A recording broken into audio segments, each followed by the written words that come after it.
This video is going to be a demonstration of installing the plastic drop lifter elbows. A lot of the older Spinet pianos, they had plastic elbows that over time have become very brittle and broken, so you might have a piano that you'll find those elbows that are breaking on your piano, and these new elbows are much stronger and will last much longer than the old styles, so they're quite easy to replace. Generally, what first thing you'll do is you'll have a drop lifter wire, and if the broken elbow would have been attached to the end that goes down inside the action, what you'll need to do is break off any parts or bits of the old elbow. Generally, it's pretty easy. You can take a needle nose pliers and just squeeze at it, and that'll break it off. And you can do the same thing on the center pin, just making sure you don't put any side pressure on the whipping. But if you could just squeeze the plastic with some needle nose pliers to remove the remnants of the old elbow. Once you've got all the old plastic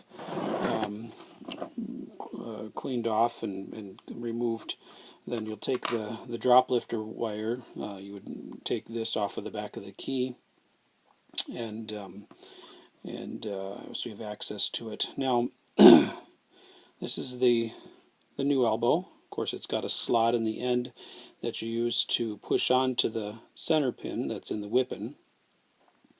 And these just screw on. You can see the end of the drop lifter wire is threaded, and all you do is screw that on. Now, it's generally pretty tight, so you would take some vice grip pliers and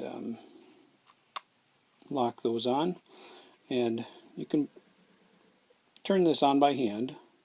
It takes quite a few turns, and it does take some time. So if you've got 88 elbows to replace, I recommend using a new tool we have available, which is our elbow spinner.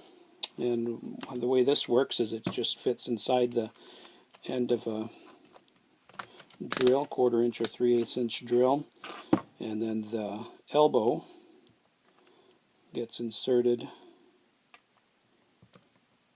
into the spinner. Best to make sure it's straight, and then